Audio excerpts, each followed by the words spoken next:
Hello. Hello, how's it going? Oh, Jesus, you're right echoey. So is it just going to be sports in the adult channel for you then? Pretty much, aye.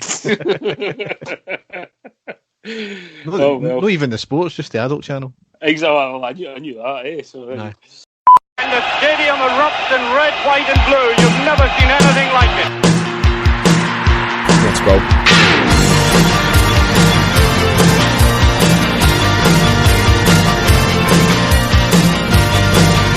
Manchester, brace yourself. Rangers are coming! Hi everyone and welcome to the next episode of the Are You Ready podcast. As ever, I'm your host Derek and with me is my co-host Dave. How you doing, Dave? I'm very well, Derek. How does it still feel to know that we are the champions, mate? Champions! It's just great. We're back to being at the top. We're back to being the number one force in Scottish football, and you know the world just feels as if it's back to the way it should be. It's just tremendous. It really is. It's like ever since we won it, it's like not a care in the world. Don't care about these games now. It's a weight's right off our shoulders. Well, I wouldn't quite go that far. We've got a game. We've got a game to cover that I was quite upset about, but for various reasons. But we'll get into that during the look back at the games. Yes. So we've got two games to cover. Obviously, the loss at Slavia Prague, which descended into something that it's not football related at all, which we'll cover, and then obviously the draw against Celtic as well. So, without further ado, we'll go down the tunnel and onto the park. Or should I say, is that down the tunnel with the locked doors and onto the park? Exactly. Yes, exactly what it is.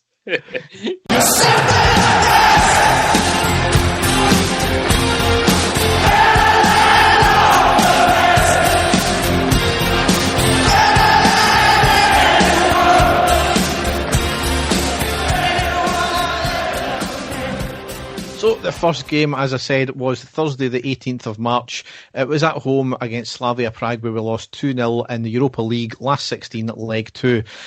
Prior to the game, WWE superstar Drew McIntyre cut a fantastic promo for BT Sports on us. It was properly amazing. It was like goosebumps kind of stuff. Dave, I don't know if you've seen it, but yeah, it was amazing.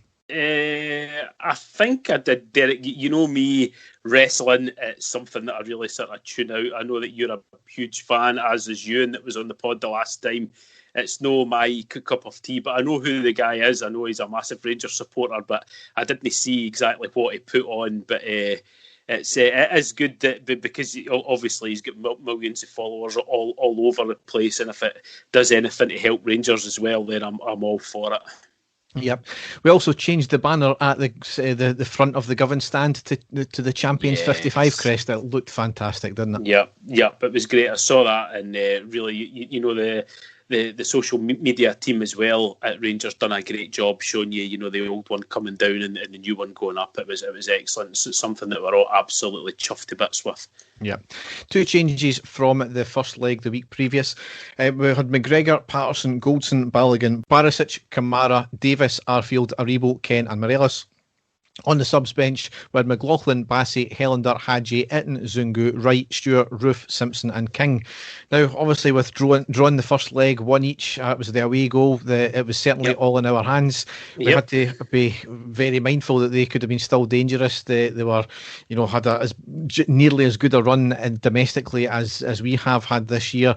But it really never panned out that way, Dave, did it? No, it didn't, Derek. I saw the lineup, Derek, was the defensive, but a sort of cautious lineup, shall we say. I was very surprised not to see Helander playing in the match.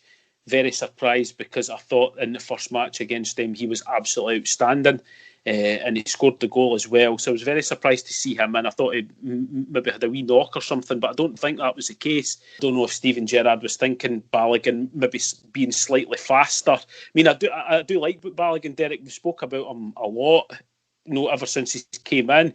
He's a very good, solid defender and a great addition to the team, but my opinion, I would rather have Helander in there. I think he's the better defender than the two of them, and I know there's a few people don't agree with me, but I think I really do think that Helander's a really, really good defender. So I was quite surprised at that. as well. I was hoping that maybe Hadji would be playing for the start as well, but again, I was nitpicking slightly with the team, and still hopeful at that point that we could go on and get the job done, Derek. And I think you were exactly the same. Yeah, the first half overall, it was kind of a poor first half from us. We never really got to grips with it. I don't think Slavia were as dominant as they were in the first half of the first leg the week previously, but they were clearly the better team. It was a really scrappy first half, I thought. We couldn't get a rhythm going, couldn't get the break of the ball. We were poor going forward and we were crowded out going through the middle, and it was either overhit crosses when we got down the wing, or the crosses were decent enough, but there was nobody there, so calls into question if they were decent crosses or not. The ref was blown for everything, and a lot of niggly fouls with the Slavia players really going down easy. Play acting, playing the usual type of European game, which we'll come into as well. Yeah. We started off the game brightly, and then it kind of went slightly downhill. On the third minute, Slavia managed to get the ball down the right, a dangerous cross on the deck. Balogun cleared it over the bar from about 6 yards and out for the corner, so they were targeting that area once again, like they did last week with Balogun in that side. Obviously, Patterson was in that right-hand side this time, though, but we knew it was going to be a place that we were going to try and target. Yeah, definitely. And then it all went Pete Tong, because in the 14th minute, Slavia went 1-0 up. They were knocking the ball about. Simple ball to the left side. Controlled, looked up, cross in. The attacker ran unmarked, gets his head to it in the box and beats McGregor at the near post. I got shouted down by my mates, but I felt it was really poor from McGregor. As good a header as it was, McGregor shouldn't have been getting beat near post when he was so tight on the post as well. And as I said, we had let Slavia down that side so many times so far, and we let them get the cross in. So it could have been stopped at source, but I felt McGregor could have done a lot better there. Derek, we've came out, I don't know how many times over the past few seasons to say it. McGregor's been world class. He really has been. And I think that's maybe the reason why we were slightly disappointed, because we've seen him pull off save after save after save. And that one, to me, looked as if he could have done a lot better. Just exactly like what you said. It's in no way are we criticising the man at all. But just because of the calibre of goalkeeper he is, we wouldn't expect him to concede a goal like that, would we? And I think that's maybe, what you were saying, and I certainly felt that way as well. For it to be a goal for the near post, I mean, we've seen him having sort of superhuman agility to save some goals and things like that before, and for that one, it looked in the replay, it was a very good header, but I think we're all kind of expecting McGregor to get a hand to that and put it, but unfortunately it wasn't to be, and a very poor goal to lose at that time of the game also. And it was an uphill struggle from them, so it was bad timing to lose the goal, and defensively poor from us as well. And just exactly like what you said, they were targeting that side constantly, and we weren't coping with it very well, were we? No, certainly not. 16th minute, Kent with a shot, making the keeper make a save. The game turned into a really scrappy midfield game where not a lot happened at all. A couple of half chances for each team at most. 38th minute, Kamara gets booked for getting the ball and the momentum carrying him through it. There was a clash of bodies. As I said, the ref was blown for every niggly foul and getting a lot of it wrong. 43rd minute, some very good possession in the Slavia half, knocking the ball about well from the centre to the left and back again, ending in a shot from Morelos from about 25 yards, and it went just by the left post. And that's how the first half ended. So into the second half, it certainly wasn't over by any stretch of imagination. We made a sub on the 54th minute, Arfield off and Roof on, and he only lasted 6 minutes because he got a straight red card for I've got to say, it was a shocker, Dave, wasn't it? What can we say? It wasn't intentional, Derek, 100%. I honestly say that it wasn't intentional. He should have been gone with his feet that high. Definitely not. But in absolutely no way did he know that the goalkeeper was going to be that close and he was going to make contact. It was a poor judgment by him to try and control the ball when it was that high. Don't know why. I've listened to a podcast where he was speaking midweek to Ali McCoy, and he sounds quite genuine. I don't quite understand why he said it was too high. He actually said it was too high for him to head, so he went through his feet. I didn't quite understand that, but I'm surprised he didn't try to use his head. But he's just misjudged it. It's went too high.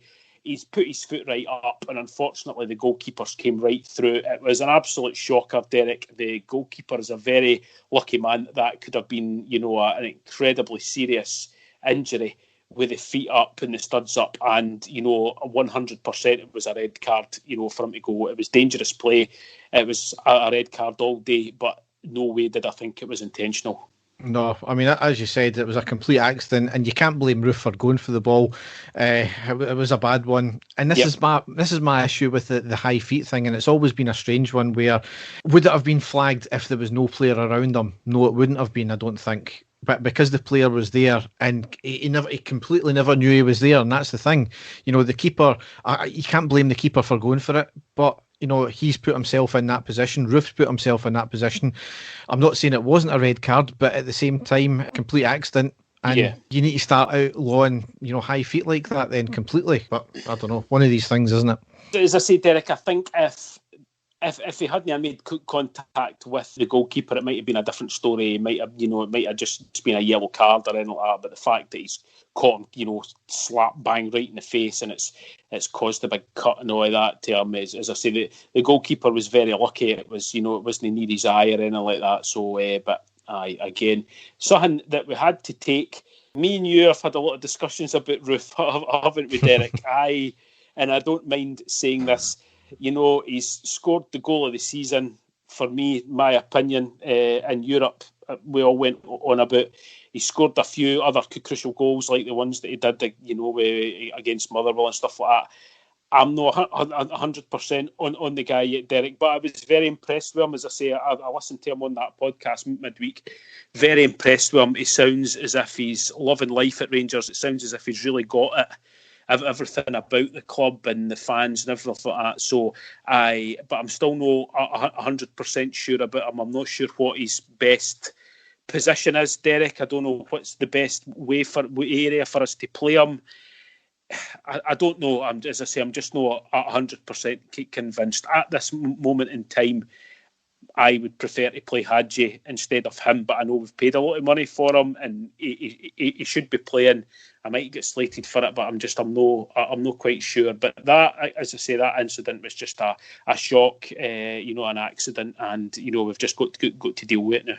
Yeah, so it was a difficult task made near impossible at that point. It did galvanise us a wee bit, I thought. Yeah, it did. On the 68th minute, it was a ball down the right with Patterson. He got the ball into the box and had a shot, and it was not far over. That was probably the chance that could have done it, and just unlucky there. 70th minute, Patterson with an outstanding last-ditch tackle on the edge of the box to prevent a gilt-edged chance. And then there was absolutely no chance on the 72nd minute that we were going to get anything from the game because there was a red card for Balogun, a second yellow for a poorly timed challenge near the edge of the box, and a free kick given. It was a clumsy challenge, a yellow card every day of the week. I can't remember what his first yellow card was for about, to be honest. It was for like another sort of clumsy challenge as well. It wasn't anything cynical, but he was booked, and as you say, at that point, him going off really was. We thought, oh well, that's it. That's the chance he's gone, and as you're about to get into, the game was all over as soon as the ball was placed down for the free kick, wasn't it? Yep. So in the 73rd minute, Slavia went 2-0 up, and the game was completely done at that point. Direct free kick up and over the wall into the top left. Cracking free kick. McGregor got his fingertips to it. Could he have done any better? Probably not. It was just a great free kick. And I suppose, as I said in the post-match, the 3 goals that we've lost against Slavia, they've all been top goals. As much as McGregor could have done better for the first one on this game, they've all been cracking goals, and that's the heartening thing, because most of the goals we've lost this year have been for really silly defensive mistakes, whereas these have been top quality goals. And the guy scored the goal, Derek, I thought was the best player in the park, Stanciu, the Romanian international. I thought he was absolute world class in there. He was at the heart of absolutely everything, and that's what kind of dawned on me at that stage, is that's maybe just what we're missing to go to that next level as a player like him, because he had his foot in the ball and he was just orchestrating everything. He was basically like what Barry Ferguson did for us at his prime, playing for Rangers, Derek. He basically started the ball off and took it forward. And, it was him that was, as I say, everything was going through him. And as I say, that free kick was top notch. Great player. And I really hope that Anis Hadji's bending his ear constantly and telling him to come and sign for us. But I think it would take a lot of money to get him. But I thought he was a class act, the guy. I really did. Yeah. 79th minute, Patterson off and Simpson on. 82nd minute, Davis, Morelos and Kent off, it and Zungu and Wright on. 87th minute, this is where it all kind of kicked off. Yeah. Goldson gives away a foul. During it, he still tries to go for the ball, which he kicks the chest of the Slavia player who was now on the deck at this point. He made a meal of it and he acted like he was hitting the face. And then a big stramash ensued with pushing. That all started because the Slavia player went over to Kamara and said something into his ear, and Kamara went apeshit. And at this time, we obviously never knew what was said. No. But you don't act like that if nothing was said and if it wasn't innocent as well. We sort of text each other straight away, Derek, and what I took from a very initial incident, and I says to you, surely it can't be anything racist, because two of the guy's black teammates were standing right behind him when he went over. But then as soon as we saw Kamara's reaction, and then the reaction of Zungu, and then ultimately the reaction of Goldson and the rest of the team, we knew a horrible thing must have been said, and everybody straight away thought at this exactly same time he's obviously said something racist. Now, we've never seen Kamara act like that, Derek, have we? He's always very mild-mannered. He gets on with his game, the ultimate professional, and then when you hear the players talk about him as well, very quiet guy. He's like the last person on the park that would be aggressive like that, and he looked completely shocked at first, then really angry, and then, as I say, the way the rest of the team went to his aid as well, as you say, we all kind of thought at that point, didn't we, that there must have been something like that said. Yeah, so that kind of more or less ended the actual play of the game, and then obviously, as we suspected, Kamara was subject to racist abuse by Cadella. I'm not going to repeat it, everybody knows what's been said, but Zungu certainly heard it, and he was only standing about a foot away, and he then clearly shouted what has been said as well, and their number 12, a black player, number 12, clearly heard it as well, and from a distance he gave Cadella a stare down, and that's what was the incredible thing about it. Rangers as a club, our players and Gerrard has been nothing short of incredible through this. They've honestly showed their true leadership as well. Gerrard, Douglas Park and Ross Wilson were right down at the pitch after the game, talking to the Slavia players and management. Gerrard visibly upset at his presser at the end. He hugged Kamara. I mean, this is absolutely heartbreaking. He hugged Kamara at the side of the pitch, and it breaks your heart seeing it, because Kamara just clung on to him and he buried his head in his shoulder. It was horrible to see. I've never seen anything like that, Derek, but again, it showed you how hurt Kamara was, and well done, Steven Gerrard. I was as proud as anything at that stage, because it showed you how he saw Kamara as being his guy. Do you know what I mean? His boy. And you could see, I think, what it meant to Kamara as well, the fact it was him that was there. And then you can see how upset. So you see a grown man like that, Derek, a professional, be like that. We knew at that stage that it had to be something bad, and then go, after what we've heard, what we're saying, it's absolutely disgusting and no place for it whatsoever. And the guy's an absolute scumbag. I don't care what anybody says. He shouldn't be back playing football. And as I'm sure you're about to get into subsequently, to have certain fellow professionals saying that they back him to the hilt and everything like that, it's absolutely despicable behaviour as well. I mean, Goldson in the presser the next day was visibly upset, and he stated he wanted to hurt someone. He's never felt like that in his life before. Roof also shared multiple posts of racist abuse hurled at him through his Instagram by Slavia fans, and that was obviously because of the tackle. Contrast what our reaction to compare with Slavia, though. They have been nothing short of an absolute disgrace, and it reeks of a club that they know they've been caught out, but instead of punishing the player, they've completely doubled down and made outlandish claims with no evidence whatsoever. And in fact, there's actually evidence that disproves their weird claims, and they've been widely ridiculed in our press, which says something as well. Our press exactly, them. I mean, they claimed that all he said was, "You fucking guy." Aye. Are they actually kidding? Aye. Pathetic, because he would probably get told that by his own players constantly during a game, Derek. Do you know what I mean? This is Scotland that you're playing in. So, absolutely pathetic. Excuses, absolutely shocking as well. And as you say, it's just sheer scum, Derek, is all it is. And for their club to come out and rigorously defend their player, and as you say, basically make things up. And I'm sure that you're going to get into it as well, but some of the things that they said that happened in the tunnel, when there's video footage of one of their own players or officials in the tunnel after the game on their camera, and they're all having a laugh and I carry on and everything, completely disproves it as well. It's just, as you say, it just reeks. It really does. I mean, all they had to do was say words to the effect of that we're aware of these serious allegations. It's uncharacteristic of the player. However, we'll investigate, and should any punishment be merited, we'll do so. That's all they had to say, and it would have diffused everything. But no, their chairman has claimed that their player was physically attacked after the match. The tunnel doors were locked, and that the CCTV was turned off and covered, and their player, Cadella, was viciously assaulted in the tunnel area in front of a UEFA official, and that they also had called the police, and the police escorted them away from the stadium. There's actually a video of Cadella walking to the team bus, absolutely fine, unaided, no obvious signs of injury, not in a rush at all.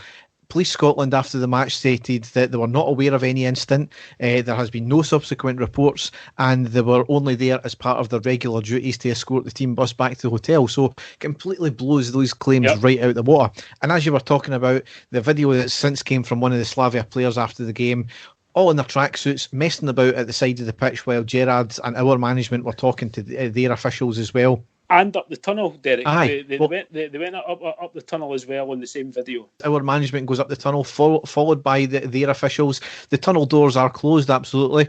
Their manager, who's been one of the instigators of this whole thing, walks up to the tunnel, opens the doors, then closes it, and nobody seems cared as if there was any sort of assault going on there. Their manager was even laughing when he was closing the door. And from a video, from a commentary I've seen, there was obviously talking in this video as well, and it can apparently be translated in one of two ways. One of them is, we'll have to wait here, as they claim Cadella called him, and then the racial slur, or it can be translated, we have to wait here, as Cadella called him, and then the racial slur. The way that I took it from the various things that I saw was the second one there, Derek, as if it was an admission, but obviously that'll no stand up, and it will be the usual lost in translation nonsense that gets done. But I certainly took it from the latter, what was said, translated out. But again, I don't speak the language, but that was the way that I read it anyway. Yeah, I mean, their ultras the next day hung up a banner on Facebook or Instagram or whatever it was, calling Kamara the N-word, which is just absolutely disgusting.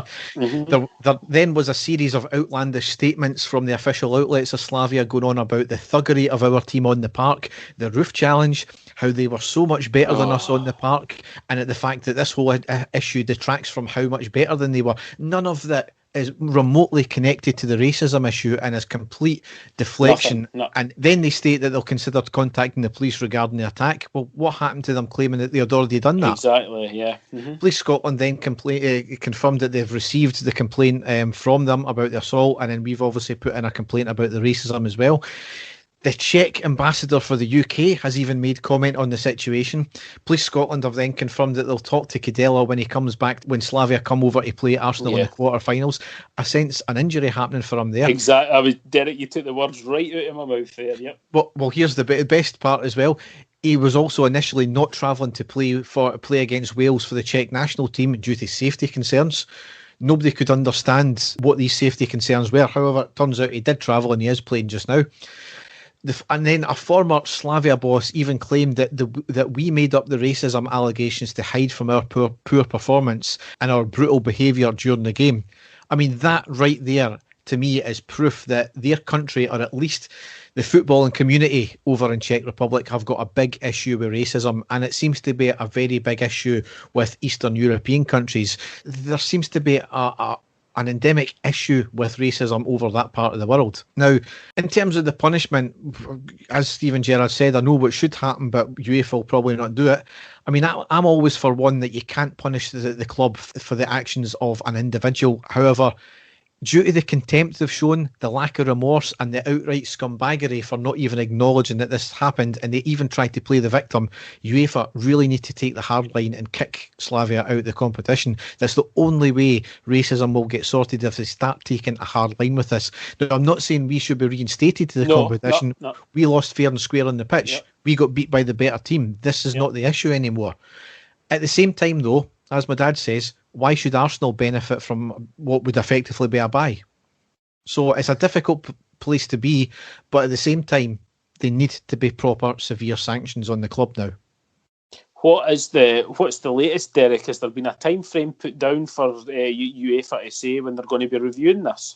I don't know. I really don't know. But UEFA, as it's been highlighted before, is you get a bigger fine, and bear in mind, as a fine, it is ultimately nothing to these mega superstars of highly paid players. You get a bigger fine for wearing the wrong branded underwear under your top than you do for racist comments. So, do we expect anything to happen with this? No, Absolutely not. No. Been a shocking sort of week and a bit, Derek, and you really do feel for the likes of Glenn Kamara. The one thing that I will say, though, is he has been given the support, and I'm not just saying this, the whole of Scottish football, the whole of obviously all of his teammates and all the supporters. That goes without saying that we have given him all the support, but there has been an outpouring of support from all the rest of the teams in Scotland as well for it, which is great to see. But I mean, it's just as you say, until there's serious action taken. And I'm not expecting there to be. You just feel so frustrated, don't you? Because it's given a license for absolute scum like that to keep carrying on and being like that. Yeah. I mean, you say everybody, I'll say, yeah, everybody was fantastic, with the exception of two people here. One, the SFA, for the fact that it taken them 4 days to make a comment on this, absolutely shocking. And then the utter cretin that is Michael Stewart. He couldn't just take Kamara at face value that this had happened, and he wanted UEFA to investigate and due process to happen. Now, in some respects, he's correct that due process has to happen, but that's in terms of any punishment. But in something that at the best of times is difficult to evidence due to it being one word against the other, for something as serious of this magnitude, that he should be taking Kamara's word for it that it happened. He watches Scottish football, allegedly. He should know that Kamara doesn't act like that. It has to be something quite serious. Quite rightly, he got called out from all corners of this, including Rio Ferdinand, who told him he perhaps needs to get educated, which is brilliant. He got egg on his face, though, Derek, because he basically had to backtrack his statement sort of straight away by saying that he hadn't actually heard what had been said from this one and that one and things like that. So he had to backtrack straight away. But we know Derek, the man's an idiot. We know that. I mean, some of the stuff he comes away with is quite incredible. But as I say, I mean, you're right. I wouldn't expect any more for the likes of him when it comes to Rangers anyway. But as I say, on the whole, the rest of sort of Scottish football have been behind him, and quite rightly so. But we'll just have to wait and see what happens. I honestly can't believe that Cadella's travelled and played after the big thing that was made about him not playing for the Czech Republic, because I've actually got it on my screen just now, because as soon as you said that, I thought I'm definitely going to check that, and he's in the starting 11 and he is playing actually right now, which is incredible. Yeah. So, as you said, we'll need to wait and see. Well, another shocking issue, but something needs to happen. But we'll move on to the next game now, which was Sunday the 21st of March. It was a 1-1 draw away against Celtic in the Premiership, in what was basically a dead rubber of a game, wasn't it? Yeah, it was. But as I say, Derek, it's a game that we still wanted to go out and win any time that we play against them. We wanted to go out and put a stamp on the game. I'll let you get into it, Derek, but I was desperate for us to go out and really put a show on, especially after everything that we've just spoke about. I thought that the certain players would be well up for the game, and I was expecting a big performance from them. Yeah. Well, I mean, we woke up that Sunday morning to many places around Scotland covered in red, white and blue, Union flags everywhere, painted curbs, the Rangers flags and stickers everywhere. It was an absolute outstanding effort from all that done it. It drew the ire of the unwashed, making complaints galore, which was amazing. A wee bit of flags got them started. They were even trying to take the stuff down. An absolute classic, and I hope this was true. One guy even posted a call to arms on Twitter with a picture of a set of ladders, and then he made a post an hour later saying that the bus driver wouldn't let him on the bus with his ladders.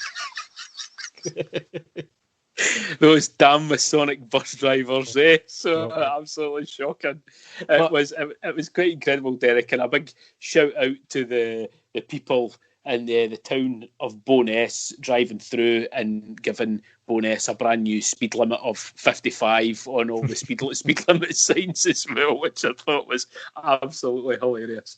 My highlight, though, was that due to that Red Arrows turning down their title party request, one guy even built a Red Arrows fighter out of cardboard, attached smoke grenades to it, and ran up and down the street. It was Brilliant. amazing. Who needs the Red Arrows, Derek, when you've got that, eh? Exactly. I mean, the Unwashed were slagging it for. Imagine a grown man making a cardboard plane and running up and down the street. I think they're losing the whole banterful meaning of it. But exactly. Never mind. We had 2 changes from the Slavia Prague game. Patterson and Arfield out, Helander and Hadji in. Patterson on the bench as he has a slight knock, so disappointing to see there, and it did leave us a wee bit light there. But aye. Of note, though, Morelos was going for his 55th league goal for Rangers, and what a prophetic thing that turned out to be, wasn't it? Exactly, yeah. It certainly was. It was written in the stars, Derek, wasn't it? As I say, I'm sure you're going to get into it, but we've been hoping, praying for the past few games for him to score against him, because it's the one sort of thing that he was still to do, and it was just, like I said, it was as if it was written in the stars for him. Yeah, and a rare touch of class from Scott Brown as well. Before the game, during the warm-up, he came over to Kamara and gave him a big hug as well, just obviously supportive. I actually thought it was quite funny, because I wasn't quite sure what Kamara for a second there was sort of lost as to why he was coming over. Did you see this sort of reaction? Split second reaction. What the fuck are you doing? And then it dawned on him the reason that he was coming over, which I thought was quite funny. But it was, Derek. It was a good thing to see. We all despise Scott Brown when he's on the park. It's one of these things, the type of player that he is. But very good that he did that. So well done. He promptly undone it with his post-match comments, though, so we'll get into that. Aye. But we lined up McGregor, Balogun, Goldson, Helander, Barisic, Kamara, Davis, Aribo, Hadji, Kent and Morelos. On the subs bench, we have McLaughlin, Bassett, Defoe, Itten, Zungu, Patterson, Wright, Roof and Arfield. We started off fairly well, playing with confidence and knocking the ball about well, and then we dropped the pace. In the 13th minute, it was a free kick from the left for Celtic, floated into the box, headed away by Balogun. Celtic pick it back up, passes to McGregor, who had a shot over the bar. Brown was offside in any case. 21st minute, a lot of good patient build-up play, knocking the ball about well from the centre to the left. Barisic puts a great cross into the middle of the box, which finds the head of Morelos, who gets it on target, but not enough power, and an easy take for the keeper. 22nd minute, a mistake by Goldson trying to play the ball out the box, picked up by the Celtic attacker, who floats the ball towards the goal. Elyounoussi and McGregor go for the ball. McGregor misses it, hits off the head of Elyounoussi, and Willie Collum, the referee, unbelievably gives a corner. So we thought that was going to be the start of Willie Collum and his issues in this game, but he actually felt he had a fairly decent game. However, on the 23rd minute, we went 1-0 down. A simple ball to the left side, a well-weighted pass to Edouard, who had drifted to the left side of the box, a good cross into the box, and a diving header by Elyounoussi. Helander was tight on him, and he should have never got. Elyounoussi should have never got that. It was just poor from Helander there. It was, after me bigging him up there in the last game when I was talking about him. It was poor for a guy of his experience, quality international player. It was a really poor goal to lose. I thought the guy that scored for Celtic was by far their best player. He was the one that was causing all the problems. But as you say, it was, again, they targeted us down the right-hand side, didn't they? Everything that they were doing was going down our right-hand side, their left-hand side, and, the ball, and he should never have got, for the fact that, as you say, he never lost his man, Helander. He stayed with him. And then just that last sort of split second, they managed to get the header in. Really disappointing goal to lose for us. And that was the first goal that Celtic have scored against us this season. Yeah, aye, surprisingly. Yep. 27th minute, Edouard booked for diving, a blatant dive in the box. Barisic did lunge in, but he made no contact. And when I first seen it live time, I felt, oh God, here we go, it's going to be 2-0 here. I felt it was a certain penalty, but no, on the replay, Willie Collum was fantastic, in fairness to him. He's called it spot on, and there was no contact whatsoever. And it was one of these ones, Edouard went looking for it, he kind of leapt over him rather than trying to just run into him, and he would have got a penalty if he had just ran into him. He tried to be cute with it, and it never worked. And he's got a habit of doing this, and as we seen the other night there, he got a penalty for the French under-21s, and it was another exact same where he leapt over him and went looking for it. But well played, Willie Collum. Well done. And in the 38th minute, as you said, it was written in the stars. Morelos scores to make it 1 each. I've just got yes here for this goal. But Barisic with the corner on the left, Balogun with the header in the middle, down into the back post. It bounced up, it was going to go wide, and Morelos ran right in and tapped it in with his head. Just amazing awareness there for Morelos, and just a great goal. Yeah, no, absolutely tremendous. I thought actually that the first one was in.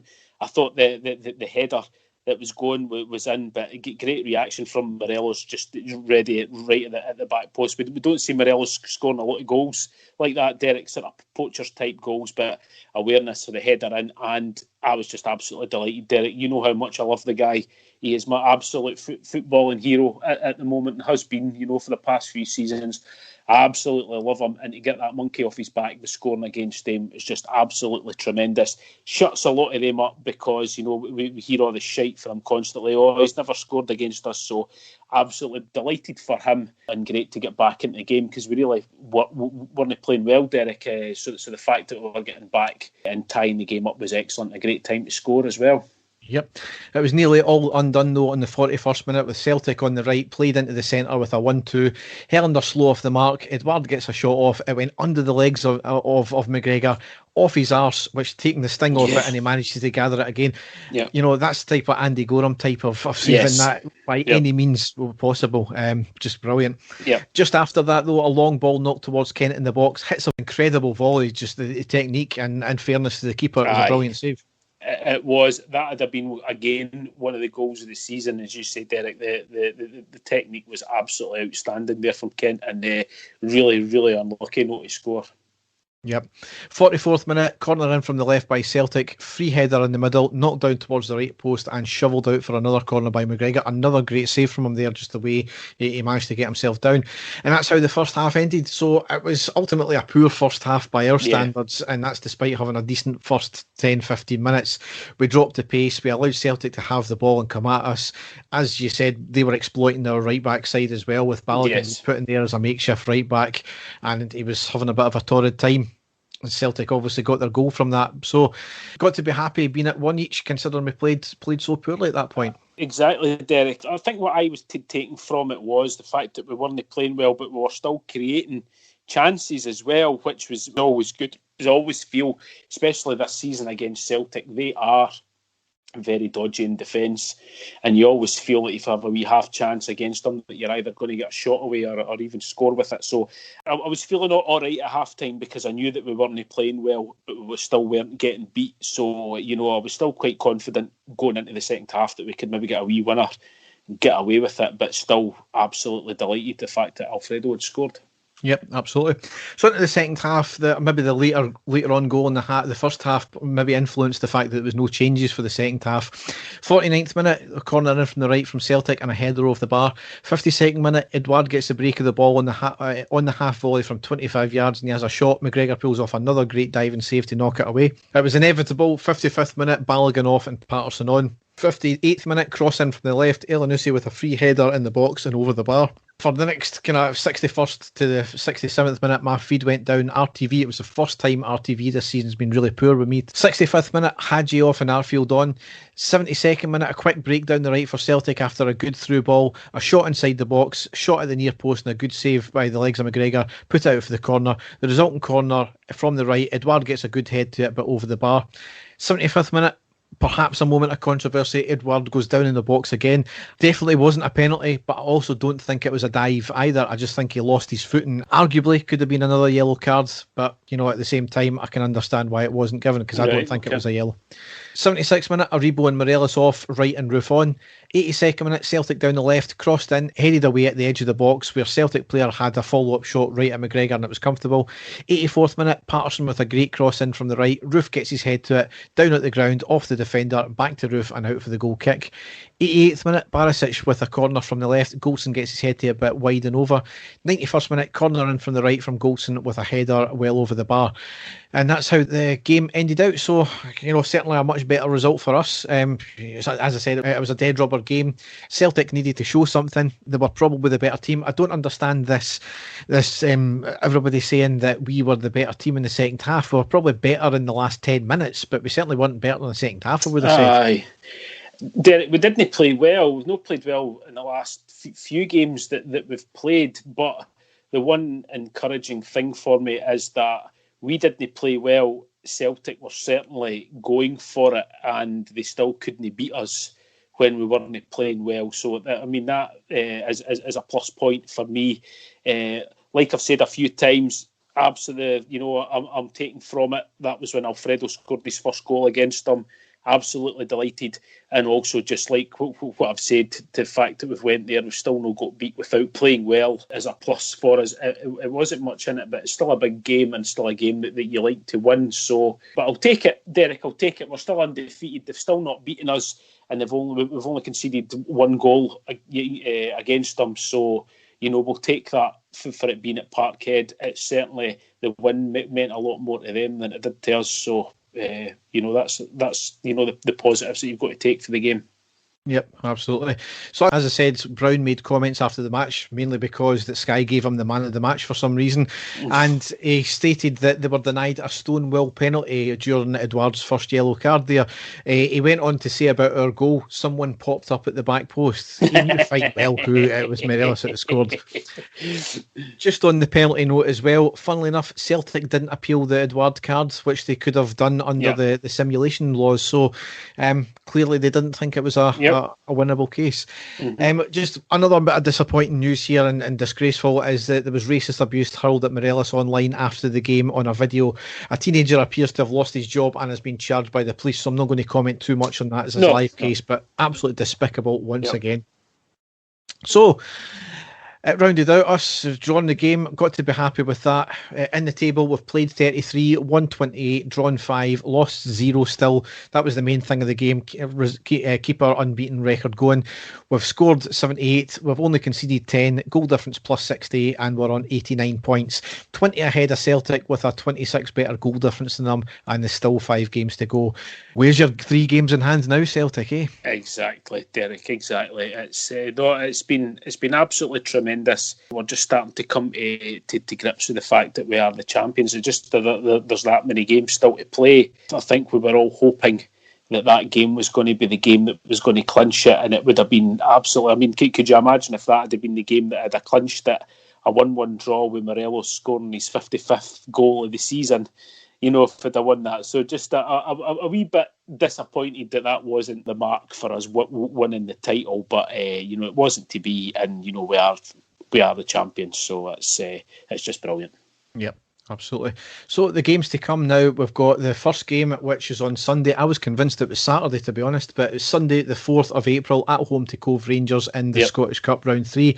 A pain in the arse. It's a 6:30 at night kick-off, just for TV rights. Premier Sport, I think it is as well. It's just a disgraceful way to treat the fans this year, isn't it? Well, Derek, I'm happy because I'm off that night, and that's me off for 2 weeks. So So the lot of yous, I'm happy to at that time. In fairness to Cove Rangers, they're doing something brilliantly, as they're obviously they're trying to recoup a lot of the money they're going to lose that they would have lost for, or they would have gained for ticket sales for the game. And they're doing if you buy, you put in £10, I think you can get the game with them, but it's going into a draw for signed tops and another prize of hospitality with them when they get kicking back off again. And so it's a great wee thing. I wish more clubs would have done that. They've drew the ire of some Rangers fans because of the way they treated Fraser Aird. I really don't care, to be honest. Fraser Aird wasn't our player at the time, all because he celebrated at an Old Firm game. Yeah, that was an issue that Cove Rangers dealt with badly, but had nothing to do with us, so I'm not going to take issue with that. Next game after that, Sunday the 11th of April, at home to Hibs in the Premiership. That's a 3 p.m. kick-off. Wednesday the 21st of April, away to St Johnstone in the Premiership. That's a 19:45 kick-off. Sunday the 2nd of May, the last Old Firm game, which is at home to Celtic in the Premiership. That's a midday kick-off. Wednesday the 12th of May, away to Livingston in the Premiership, 19:45 kick-off. And the last game of the Premiership season, Saturday the 15th of May, at home to Aberdeen. That's a 12:30 kick-off, and that will be obviously trophy day for us, so yes. a great day that will be. Hopefully fans will be in the stadium by that point, and we hopefully will have Scottish Cup games to go as well in that, if we get past Cove Rangers and the next rounds. Yep, definitely, Derek. Looking forward to that. Still really big games to play. And obviously we're wanting to go put in some really good performances, especially for some of the guys, you know, that are hoping still to be there next season and stuff like that. So still a lot to play for.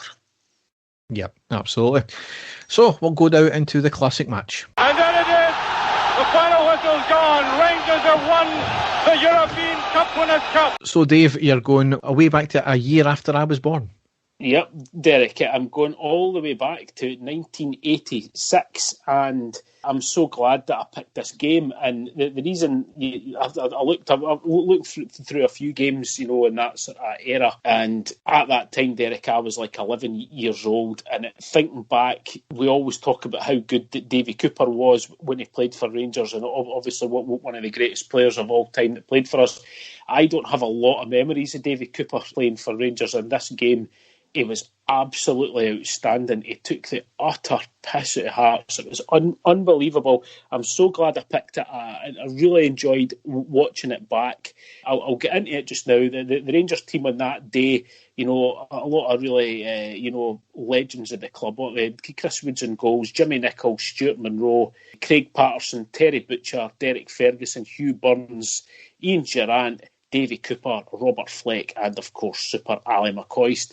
Going into the Hearts team again, a lot of international players, famous Hearts players. Henry Smith, Sandy Jardine, of course, was playing for Rangers. I'm sure that was maybe that season or the season before he actually got player of the season. Neil Berry, Walter Kidd, Sandy Clark, McDonald, John Cahoon, John Robertson, Gary Mackay and Kenny Black. So lots of famous Hearts players as well known. So game started off, early pressure.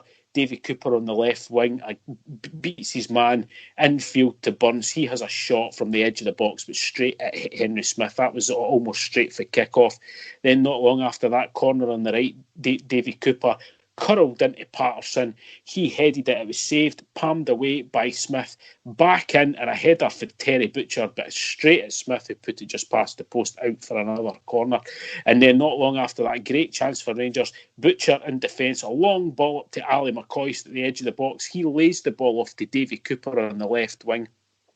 Davy Cooper skips to the byline, puts a cross to the far post, thinking it was going out. Burns actually manages to hook it back in on the byline, and it bounces straight to McCoist, who has a shot.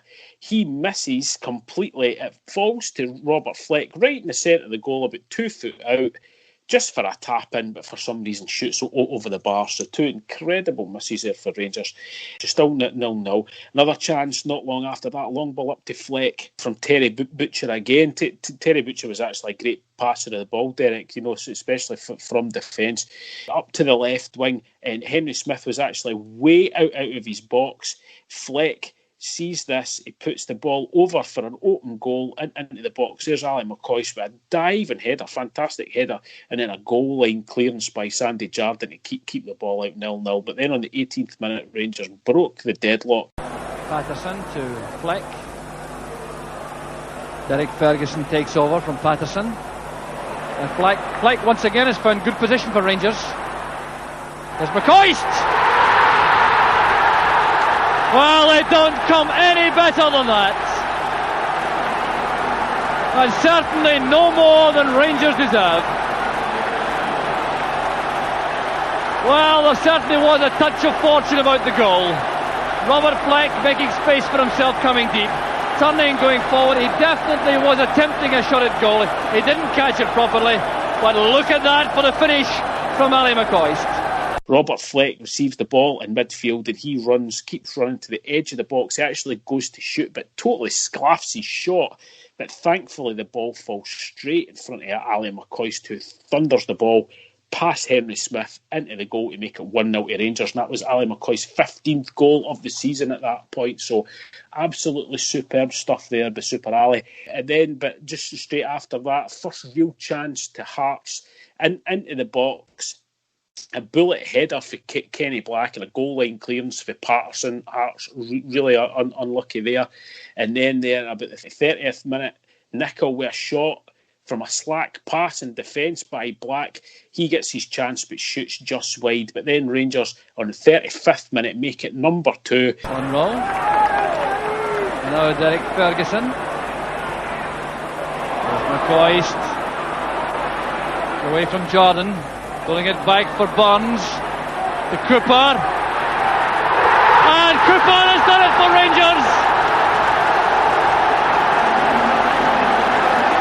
Davy Cooper in 35 minutes. His 7th goal of the season, and once again it's a masterpiece against Hearts. He did it, you may recall, at Timecast earlier in the season, and he's done it once again. Now this involved a fine build-up from Rangers. The pass finding Ali McCoist in the inside left position. He dragged it to the left, went past Sandy Jordan, played in the short cross. Hugh Burns was there. He turned, laid it into the path of Davy Cooper. He came forward at the cheekiest of toe pokes with the left foot, left Smith helpless.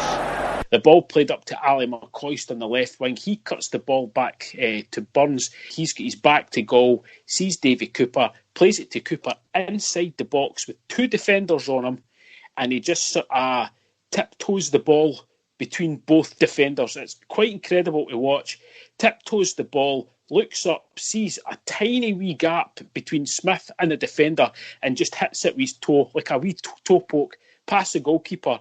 It's absolutely incredible. He actually go and watch it. The control that he has inside the box just to keep the ball, flick it from foot to foot. Defenders don't know what he's doing, and a great finish at the end. Absolute class, incredible goal. So that rolled it to half time there. Rangers comfortable, Hearts no in it at all. Rangers with all the pressure. And into the second half, straight away, Rangers going to try and kill the game completely. Robert Fleck with a ball straight across the face of the goal. Nobody there, no Rangers player. McCoist wasn't at the races at that point, really surprised there. Hearts just can't get going due to how well the Rangers are playing there. They really know. Davy Cooper then just starts his magic. He gets the ball, he goes towards Walter Kidd, takes him one way, takes him the other way. Kidd is absolutely nowhere. Into the box, then it's Neil Berry, beats Berry, but then Cooper bundled over by one of the two of them in the box. No penalty given by the referee. Really shocked about that. It was just, they could not get near him. Then again, not long after that, Davy Cooper in the left wing, going up towards Walter Kidd again. He must have been sick and tired of him. He puts the ball back to McCoist. McCoist with a step over and turn, cuts the ball back to Robert Fleck. He has a shot and absolutely thunders the ball off the crossbar and out and cleared.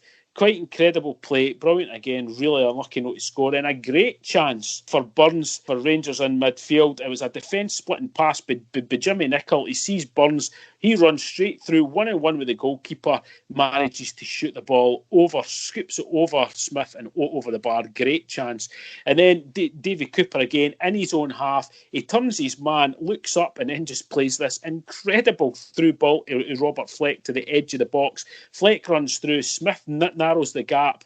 Fleck goes to shoot, but again, a great save by Henry Smith there to keep it 2-0. And then again, Davy Cooper again. This time he's marked by Berry because Walter Kidd just can't take it. So they changed it and put Berry out onto the right-hand side. But he actually goes one way, goes the other way. Berry lunges in with a tackle and Davy Cooper just dinks over the top of him, leaves him for dead. Low ball in for Robert Fleck again, hits his shot and again crashes off the bar. Wasn't Robert Fleck's day, really unlucky. Davy Cooper, absolutely incredible. But then on the 79th minute, an absolutely stunning goal for Rangers. Davy Cooper. Once again teasing Neil Berry. Once again getting the better of him, and there's the chance again for Rangers! Durant! 3-0 to Rangers. Durant's 5th goal of the season, 39 minutes into the second half. And how about this for yet more magic from Davy Cooper? Taking the pass, going at Neil Berry, turning him, twisting, teasing, turning him around again, leaving him behind, and then threading the pass through for Ian Durant. A deadly finish, and Rangers now have the match completely sewn up. That man again is Davy Cooper. Gets the ball in the left wing again. He just looks so relaxed. Takes the utter piss out of Berry. Twist, turns, and then the perfect through ball to Ian Durant, who runs through, curls the ball past Smith into the goal to make it 3-0. Simply sensational by Davy Cooper, and a great goal by Ian Durrant. Unfortunately, though, Durrant, during that, took a heavy knock. He had to go off injured. But that rounded out the game for Rangers, a 3-0 victory, and Davy Cooper just absolutely incredible. Derek, I hope that you went back and you watched. It was like a 25 minutes worth of just absolute sheer class by Davy Cooper, especially in the second half. It was absolutely sensational. I watched some of it, but yeah, I mean, that goal he set up for Durrant was amazing, and just one of the amazing things he could do in the park. It was Derek. We've seen like a really highlights of Davy Cooper, and it's all been cup finals or goals against Celtic, goals for Scotland, but it's games like that, sort of league games, going back and watching it, showing you how much. I mean, Hearts just could not keep up with him. They tried loads of different ways to try and nullify him, and they couldn't. They had two men on him at one stage, and he just, went against him head up all the time. That's what got me about him. He never had his head down in the ground. He had his head up. It's as if his 2 feet had eyes on them as well. Do you know what I mean? His control was just superb, and it was just a joy to watch. And again, any sort of younger Rangers fans out there that are younger than myself, which is probably the vast majority of our listeners, let's be honest, but if you get the chance, please go back and just even watch that game in the second half just to see how good Davy Cooper was. Absolutely brilliant. Yep. So we'll have another classic match the next time. So we'll go now into the news.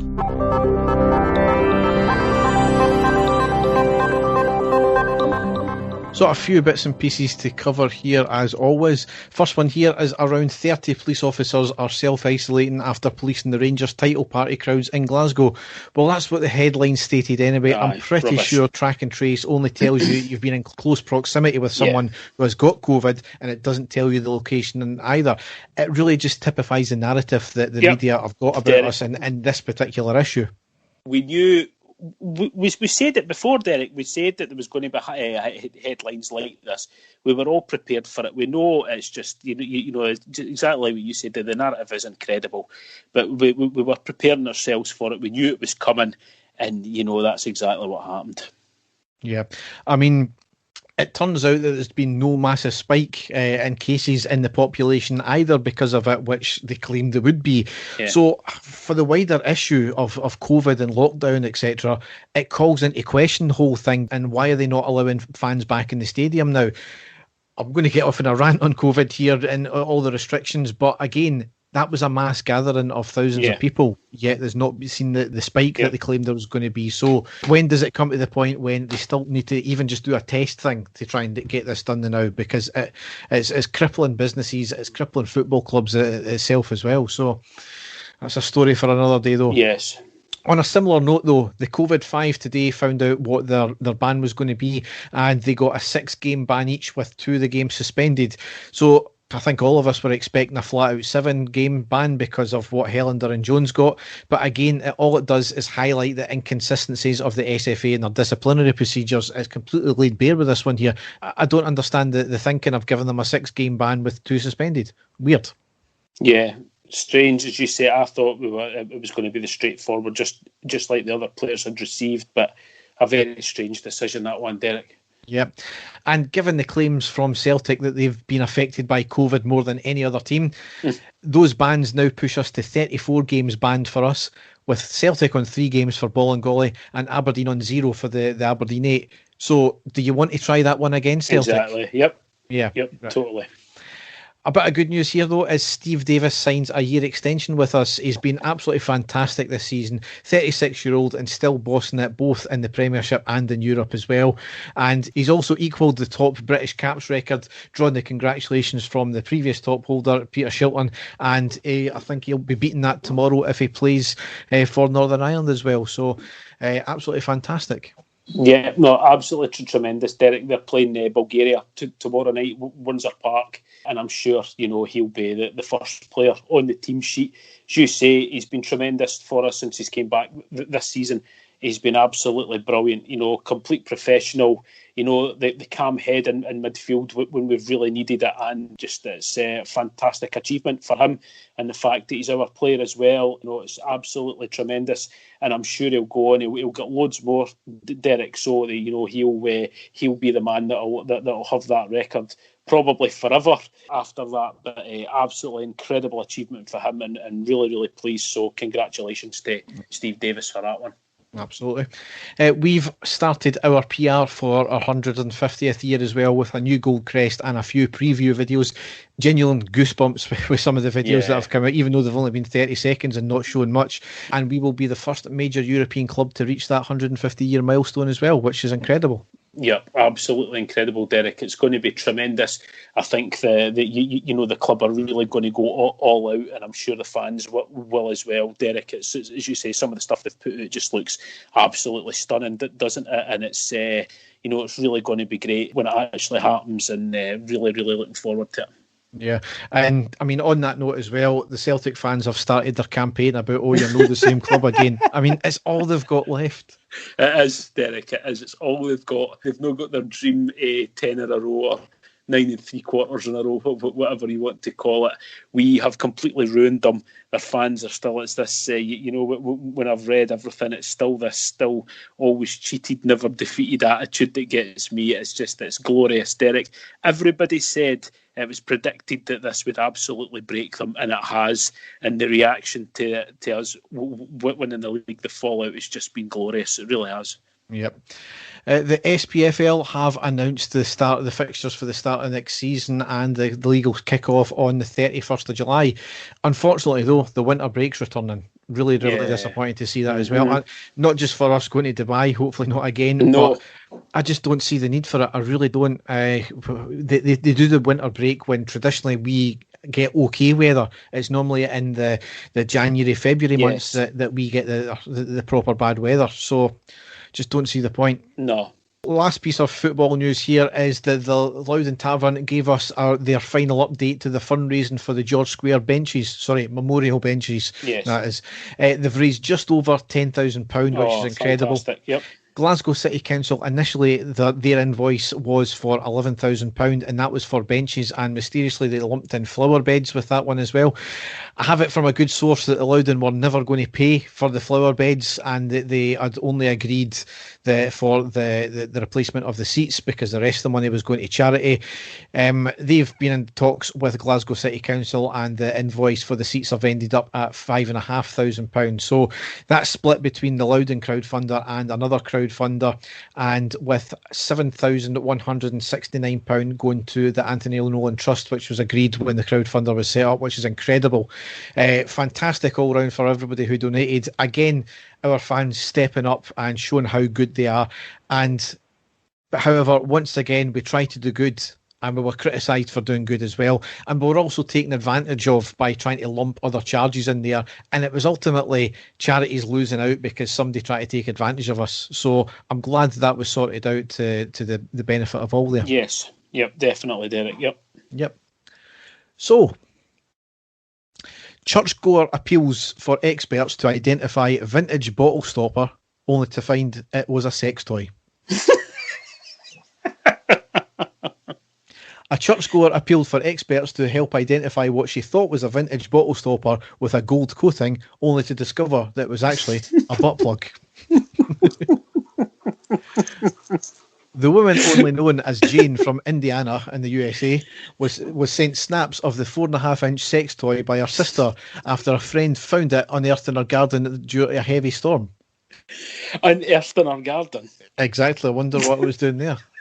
I think her sister needs to answer a few questions. Definitely, yep.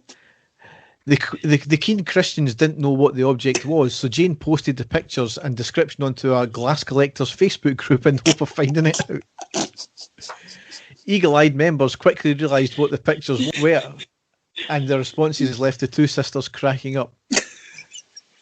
The woman who found the item, on the other hand, was horrified when she was told what the glass object really was. But has since been able to see the funny side. After discovering the item's real use, Jane said, "I am thankful I know nothing of this world that uses products of this such, and quite frankly don't want to know." Aye, right. Heard that. Well, my sister and I are both cracking up, but the fact she picked it up and handled it, I don't think there's enough soap to wash away that image.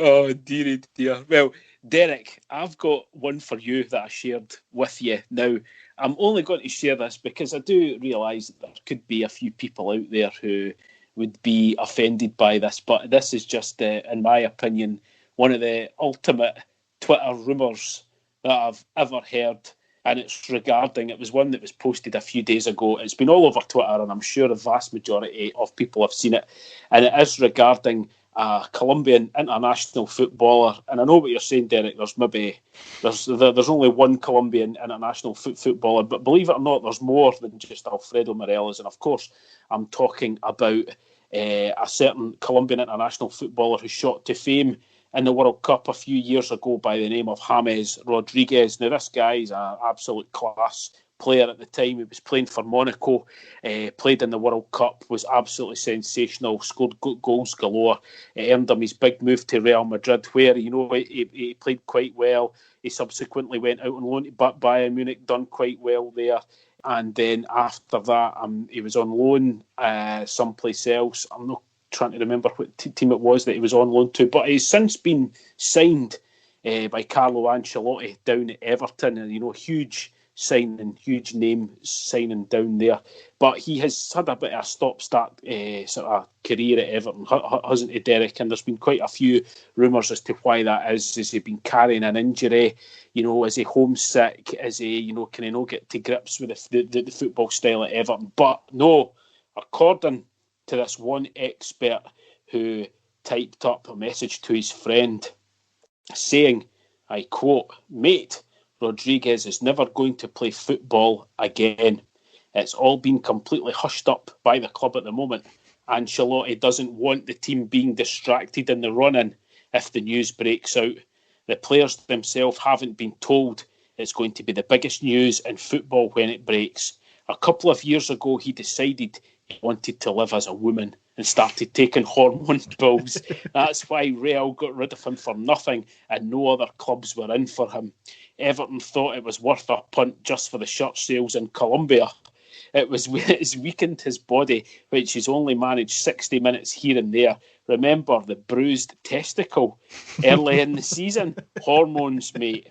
After the Anfield game, he decided he wanted to go through the full gender reassignment surgery. That's why he's not been seen since. He's had it done last week. The FA say he can't stay in the men's game anymore. Basically, they've chopped his dick off, lad."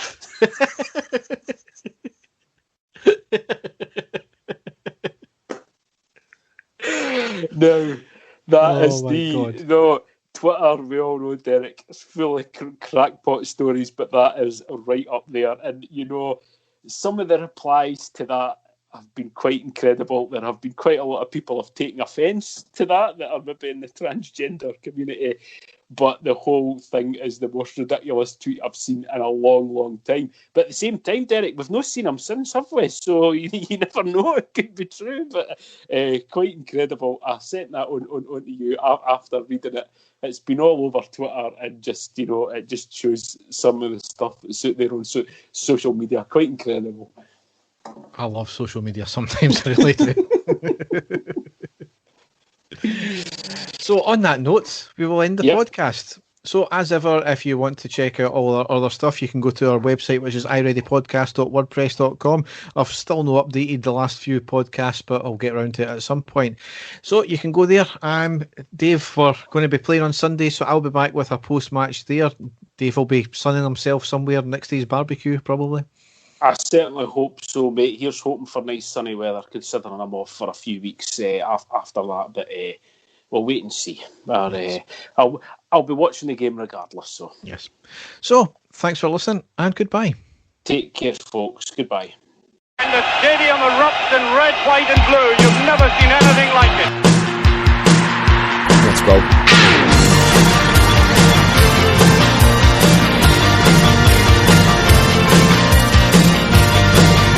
Manchester, brace yourself.